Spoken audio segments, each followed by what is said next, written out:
कलयुग में एक ही भगवान है, हनुमान जी। हनुमान जी यानी ध्यान। उदयनिधि स्टालिन धर्म को गाली नहीं दे रहा है, उदयनिधि स्टालिन अज्ञानता को गाली दे रहा है। तुम्हारे पास राम रूपी रसायन है कि दुनिया में सबसे बड़ा पाप है अपने आप को कमजोर समझना। समझना है, पढ़ना उड़ना नहीं, आराम से बैठो और कहानी को गौर से सुनो और कनेक्ट करो। मतलब हम जब तुमको मॉडर्न वर्ल्ड हिस्ट्री और मॉडर्न इंडिया पढ़ा दें तो तुम्हारी जिंदगी में एक कमी पूरी हो जानी चाहिए कि अब तुमको इस बात का वो ना रहे कि पढ़ना कैसे है और पढ़ना क्या है। अगर ये दो चीज तू हमसे सीख ले गए तो आईएएस की परीक्षा तो बहुत छोटी हो जाएगी तुम्हारे लिए। तुम ही आगे कहोगे हमसे कि अब ना देंगे गुरुजी। जिसका दिमाग का दायरा बड़ा हो गया वो तुमको तो डर लगता है इस वक्त ना, क्योंकि तुमने अपनी शक्ति को अभी खोला नहीं है तो तुमको डर लग रहा है कि भगवान किसी तरह से कोई नौकरी मिल जाए बस। तुम अभी भयभीत हो क्योंकि तुमको शक्ति से अपने परिचित नहीं हो। तुम्हारा हाल हनुमान जी वाला है कि समंदर सामने देखे कि ये कौन पार करेगा, बोले तुम ही करोगे। ये स्टालिन जो धर्म को गाली दे रहा है, उदयनिधि स्टालिन, वो हिंदू धर्म को थोड़ी दे रहा है, वो हिंदू धर्म की अज्ञानता को गाली दे रहा है। समझो इस बात को। हिंदू धर्म को कौन गाली देगा?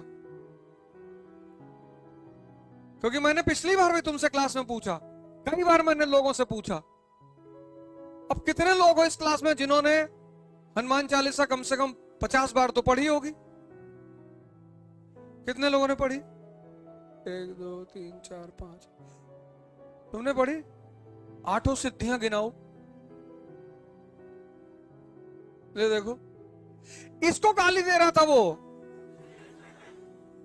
अरे 50 बार तुम्हारे सामने से एक लाइन गुजरी, अष्ट सिद्ध नौ निधि के दाता, और तुम चापे जा रहे, तुमको कह रहा हूं मतलब ही नहीं हमको ये क्या लिखा हुआ है।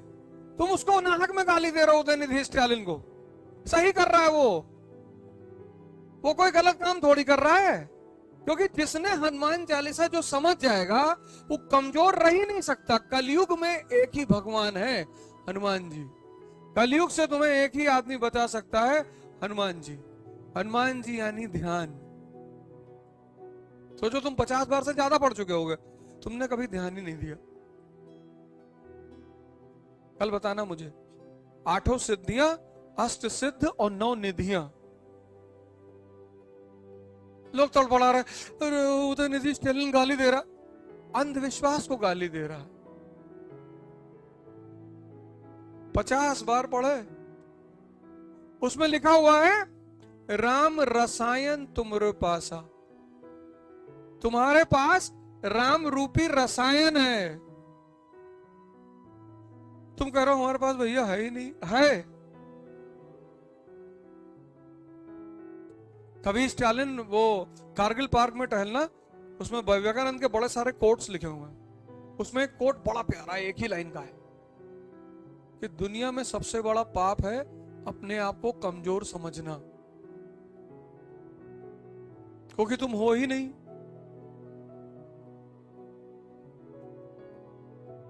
नासे रोग हरे सब पीरा, जपत निरंतर हनुमत बीरा। 1 घंटा अपनी सांस पर ध्यान दे दो, अगर लग जाए तो शरीर में कोई व्याधि नहीं बचेगी। 1 घंटा, जो कि नामुमकिन है। अभी करके देख रहे थे 20 मिनट के लिए। सिर्फ एक वो इतनी महान किताब है, छोटी सी, वो इतनी महान किताब है वो, लेकिन उसको खोलने के लिए एक गुरु चाहिए, क्योंकि पहली लाइन वहीं से शुरू होती है, सिर गुरु चरण सरोज रज। तुम अकेले ना जान पाओगे उसका राज, तुमको खुद से वो नहीं पता चलेगी। तुमको एक आदमी चाहिए जो तुमको हर लाइन का मतलब बता दे कि देखो बेटा ये इसका मतलब ये है। और लास्ट में है जो ये पढ़े हनुमान चालीसा होए सिद्ध साखी गौरी सा, शंकर जी जैसा बना। हनुमान जी कह रहे हैं कि हमको स्मरण करोगे हम तुमको शिव जैसा बना देंगे। उदयनिधि स्टालिन धर्म को गाली नहीं दे रहा है, उदयनिधि स्टालिन अज्ञानता को गाली दे रहा है। मैं उसकी बात का बुरा ही नहीं माना, क्योंकि जो हनुमान चालीसा समझ जाए मार दे एक हाथ, धरती उरती फट जाए तुरंत।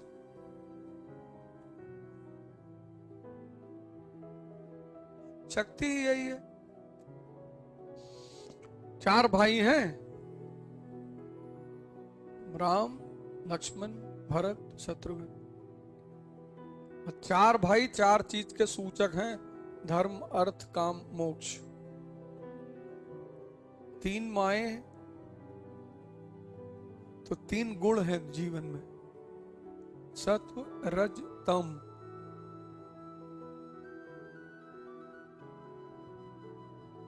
कभी तुमको रामायण रामचरितमानस का मतलब क्या है अगर ये वास्तव में समझना है तो हमारे एक संत हैं बहुत बड़े भारत में, धारकुंडी महाराज, उनकी व्याख्या है रामायण की, पढ़ लोगे ना 3-4 आंख अपने आप खुल जाएगी घटाक से। हिंदी में व्याख्या, हिंदी में मानस की व्याख्या। संतों का डिस्क्रिप्शन पढ़ोगे तो जीवन में बहुत फायदा होगा। पुरोहित अच्छा काम करते हैं, थोड़ा सा इंफॉर्मेशन देते हैं, लेकिन उतनी गहराई से उनको धर्म की पकड़ नहीं होती।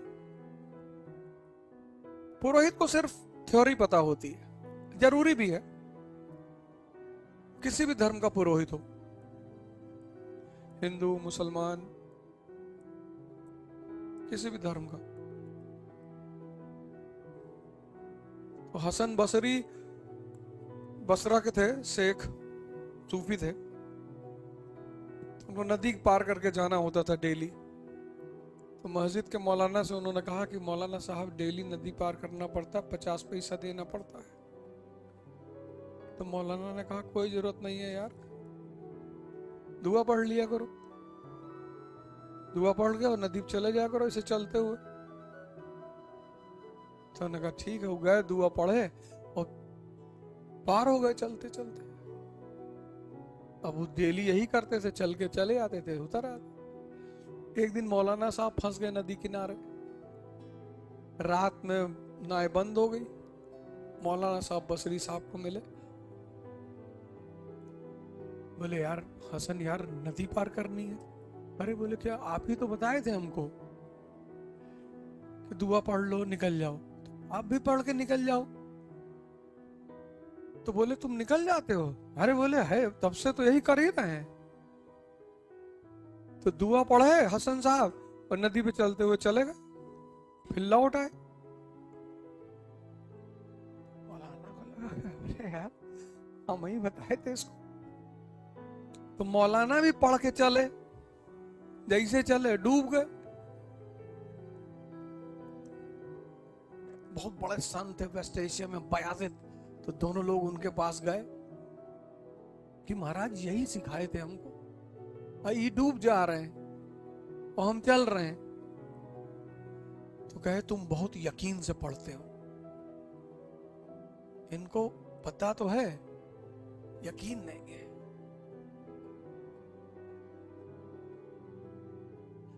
धर्म इतनी बड़ी चीज है, हम तो इतने लोग गाली वाली देते रहते हैं, ये है वो है, हम राम को नहीं मानते। बहुत अच्छा,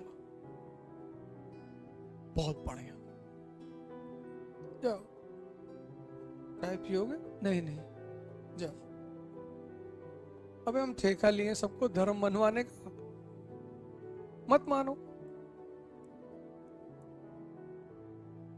है? हम सबको ठेका लिए हैं, मत। बहुत हमारे दोस्त हैं, हम नहीं मानते, हम हिंदू धर्म को नहीं मानते, हम हनुमान को नहीं मानते। बहुत अच्छा, जाओ। बीड़ी पियोगे? नहीं नहीं, जाओ। तुम इतना लोड क्यों लेते हो? जब हिंदुस्तान के लोगों के पास मौका आया, मतलब हम अगर इस वक्त दलित होते तो हम अपनी टाइटल लिखते पांडे, शुक्ला, तिवारी। कौन रोक लेता हमको? सब दलितों को यही टाइटल लिखनी चाहिए। अगली जनरेशन कोई जाने नहीं पाएगा। नहीं, हम होते तो हम यही लिखते। 20 साल में सब इक्स मिक्स हो जाता, पता नहीं चलता ओरिजिनल वाले कौन है, नकली वाले कौन है। लेकिन ये चीज वोट बैंक के खिलाफ है। वोट बैंक, राजनीति जो ना कराए। अब कौन रोकेगा? अब कोई रोक सकता है किसी को उपनिषद पढ़ने से, रामचरितमानस, रामायण पढ़ने से? अभी तो सहे समय था।